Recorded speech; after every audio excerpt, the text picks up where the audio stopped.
ફતેગંજ વિસ્તારના પત્રકાર સોસાયટીમાં છેલ્લા 15 વર્ષથી બાપાની સ્થાપના કરવામાં આવે છે। અહીં વિઘ્નહર્તા યુવક મંડળ દ્વારા છેલ્લા 15 વર્ષથી સોસાયટીમાં બાપાની સ્થાપના તેઓ કરી રહ્યા છે અને ઉત્સાહભેર બાપાની આગમન યાત્રાનું પણ આયોજન કરે છે।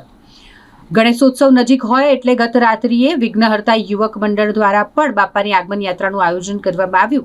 ફતેગંજ વિસ્તારમાં નીકળેલી આગમન યાત્રા કે જે પત્રકાર સોસાયટી ખાતે સમાપ્ત થઈ, જેમાં મોટી સંખ્યામાં લોકો જોડાયા હતા। ડીજેના તાલે વાજતે ગાજતે બાપાનું આગમન કરવામાં આવ્યું। पहला तो तमाम भारत देश ने गजानन गणपति यात्रा खूब ढेर सारी शुभकामनाओं। आज फतेहगंज सेफ्रोन बिल्डिंग थी पत्रकार कोलानी विघ्नहर्ता युवक मंडल से वर्षों परंपरा चलती आवे छे प्रमाणे आज गजानन गणेश की सवारी उत्साहपूर्वक तमाम भक्तों लई अने जई रह्या छे। युवाधन हिंडोळे चढ़्युं छे, आपणी बेन दीकरीओ होय गरबे रमी रही है, घणो उत्साह है।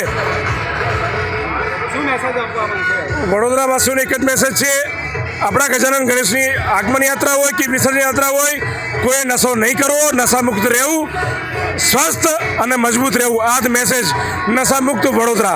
जय गणेश। भगवान भरवाड़।